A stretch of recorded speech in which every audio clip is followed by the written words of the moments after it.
And we are live.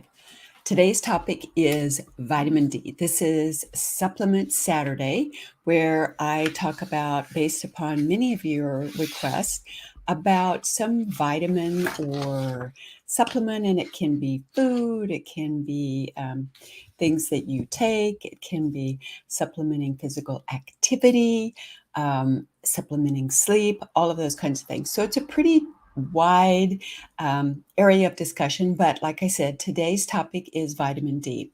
I want to go through what it is, why it's important, what symptoms you may have, and then how you can figure out what is right for you. So, vitamin D is considered a vitamin, but what it really is a prohormone. So, what is a prohormone? A hormone is something that works on something else to do something.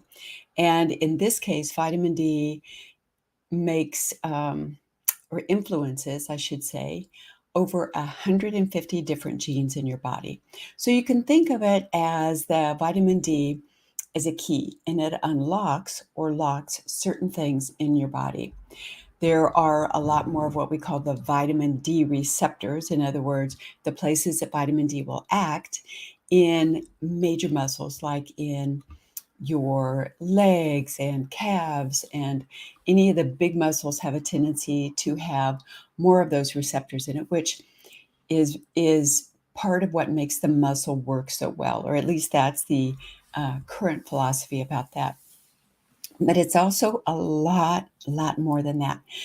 Um, if you have a vitamin D deficiency, you're more likely to be depressed. You may have a hard time losing weight, heart conditions, immune things. They think some of the immune diseases are actually initiated because of vitamin D deficiency. There's a huge study going on about multiple sclerosis and vitamin D deficiencies. It's vitamin D is also super common, the deficiency that is. Over 70% of the adults in the United States have a vitamin D deficiency. So if you're feeling kind of blah and tired or depressed or even achy, that's another symptom that people have. Maybe it might be aching in the bone area or in the muscle area, but just a generalized achiness in their body. And perhaps you're not sleeping well because of that achiness. So you can see vitamin D can influence a lot of things. And it's not easy to really tell if that's what's going on unless, and here's the unless, you have a blood test. So when you have your annual exam, it's super simple. A lot of times they take blood just to see where you are and what's going on. There is a blood test called a vitamin D 125OH, or sometimes it's vitamin D OH 125, depending on how it's listed. Super simple test. They're drawing your blood anyway. You might as well just throw that on there, and then you know. Now, the ranges itself, those ranges will vary from lab to lab, but you want to be kind of in the middle or upper middle as far as that's concerned in that, and you'll notice a difference. Now, what happens if you come back deficient? I have some clients that have come back so deficient that they put them on prescription vitamin D, and this is like 25,000 units that they give, or 50,000 units that they give. And to put it in perspective, a lot of the ones that you buy over the counter now can be anywhere from 200, which is in what a lot of the vitamins are, 200 to 600 international units, up to, I saw the other day one for 10,000 units, which that is something newer and really something to be reserved unless you know that you have an issue and you're trying to get it up. So the difference between the one that you get prescription and the one that you buy elsewhere is that the one that's prescription is water soluble. So vitamin D is a fat soluble vitamin. So it needs to hint better to take it with fat. It helps with the absorption of the vitamin D when you're taking the non-prescription. The prescription one is designed to really get those stores up quickly, but when you stop taking it, those stores are going to drop down unless you also supplement it with some of the the over-the-counter vitamin D. So, how do I know how much to take? That's a big question, right? Because there's all kinds of things.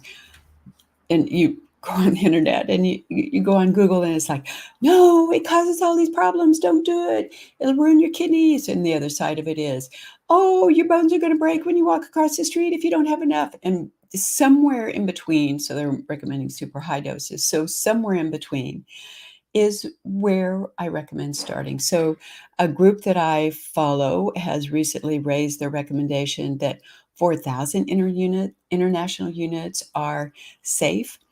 And I really, especially when you're coming into the winter or fall season, it's very difficult to get your natural vitamin D. But I'll give you a hint. If you want to get it naturally and the sun is in the right direction, or is have enough hours of sunlight, the best place to get it is having the sunshine on the back of your calves. I know it sounds weird, and quite frankly, it's kind of a contrived thing because when people are outside, usually they're doing something and they're not just laying there having their calves exposed. But kind of a little piece of trivia if you're ever available and have the option to do it. Hey, I think I'll bask my calves in the sun. Anyway, supplements are usually the way most people have to go. We go out in the sun now and we put on sunscreen and I use a lot of clothing that has the UV blocking ability because I'm so fair complected and I burn easily. But so that really impacts my ability to get vitamin D. So I take a supplement. I take a supplement daily. Um, the vitamin D, some prefer that the vitamin D be with um, vitamin K. And so there are certain instances in which you want that. But let's back up and I want to make sure that we walk through and really describe some of the things that happen with you if you don't have enough vitamin D. So if you don't have enough vitamin D, that means that your immune system that fights off infections and all of those things can't work as well. It means that your bones, because of the relationship with vitamin D and calcium, may not be as strong. And for women, especially that are menopausal and postmenopausal, bone health is really important. As you get older, one of the leading causes of death after I think it's 80 is when you break a bone and then all of the complications associated with that. So, we want to take care of our bones 20, 30, 40 years before, we get to that point because like most things, this stuff doesn't happen overnight. Alzheimer's, diabetes, all of these conditions, even cancer, they're saying, usually starts 20 to 30 years earlier.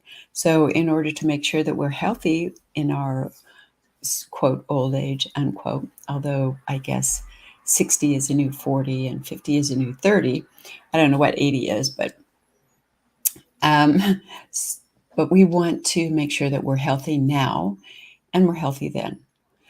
So you can have, we talked about bone health, we talked about the immune system, muscle tiredness and fatigue. So your muscles will fatigue earlier, in other words, they'll get tired faster than they normally would or than they could. Right? Could meaning you could run farther, you could move more, you could do whatever it is for longer. But in this case, because you have a vitamin D deficiency, the muscles get tired sooner and they're not able to work as well or as long as you would like. So that's kind of the symptoms. And again, checking in with your healthcare provider, whoever that might be, and having a simple lab test done. Usually it's only done once a year. Vitamin D levels are something that don't pop up immediately, so it takes time. In other words, that means you're going to have to do it every day. You're going to have to take it every day for a while in order for it to get to the place where you feel good. And for most of my people, it seems like it's not something that just happens. They notice, oh, wow, today I feel it's more gradual than that, but at the end, if you kind of take a tally of where you are now and how you're feeling, and then again in 3 months or 6 months, they'll notice a difference. The same is true when they stop taking it. They don't notice a change immediately, but over time, they begin to notice, I'm not really sleeping as well, and my body's kind of achy, and I don't have any energy, and I'm tired, I'm exhausted. Or for some of us, it can even be difficulty in losing weight. So it's like I'm doing all the right stuff, but I don't know what's happening. There's a losing weight, especially if you're a woman, is different than if you're a man. But making sure you have enough vitamin D is one super easy, quick thing that you can do. So now talking about how do I know how much to take? And that's going to depend on where your level is. Um, but starting a recommendation of, like I said, this group that I follow, the Dietary Reference um, Intake Group, they doubled they basically said that you can take up to 4,000 units safely. And so for people, especially that are in northern climates or that have a huge deficiency, starting with 4,000 units is a great place to begin because that really gives you what you need. And D'Artagnan, you can hear him in the background, in total agreement with this, 4,000 units. So, and kitties don't have vitamin D deficiencies, but at least not that I know of. But as humans, we do need to be cognizant of that. So just a refresher, we know what it feels like. We know what we can do to check it, i.e. the lab test. Now we know what dose to take, up to 4,000 international units per day. We know what to take it with, that is, take it with some kind of fat. I take mine in the morning. I take it with, I eat 2 Brazil nuts a day for my selenium, so I take it with that. Some people find that taking vitamin D at night before they go to bed actually promotes their sleeping. So you can give that a try.